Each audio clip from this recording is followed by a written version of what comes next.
પતંગ એક બાજુ નમતો હોય ને તો બીજી બાજુ આ બાંધી દેવાનું વજન વાળી વસ્તુ દોરી રહીને એકવાર ઉલટાઈ લેવાની પછી ફિરકીમાં વીંટવાની એટલે ગૂંચ ના પડે. આ દોરીમાં તો કાચ બહુ નખાય, બહુ કાચ નો નખાવાય, કટકા થાય. આવી ગૂંચ આવી જાય ને દોરીમાં આમ ધીમે ધીમે ધીમે ધીમે કરી લેવાનું. પછી જોઈ લેવાનું દાંતી પડી નથી ને, તો દાંતી પડી હોય તો ગાંઠ વાળી લેવાનું, નકર કટકો થાય આગળ જઈને. કોઈ પણ નો પતંગ કાપવો હોય તો ઢીલ ઓછી નહીં છોડવાની, ફૂલ ઢીલ છોડવાની. કોઈ પણ જગ્યાએ પતંગ હલવાઈ જાય તો ક્યારેય આશા નહીં છોડવાની, આમ ટીચકીઓ મારતી રહેવાની. કોઈ પણ હાથમાંથી કાપવાની ટ્રાય કરે તો દોરી છોડવાની ફૂલ.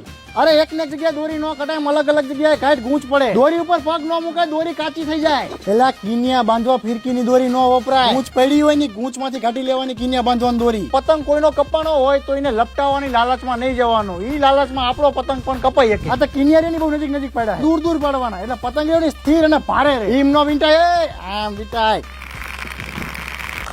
સાચી ખેંચ મારવાની સ્ટાઇલ શું ખબર હે? ખેંચ મારી હોય તો નીચેથી મારવાની અને ઢીલ છોડી હોય ને તો ઉપરથી છોડવાની. આ પાયથાગોરસનો 9મો નિયમ છે.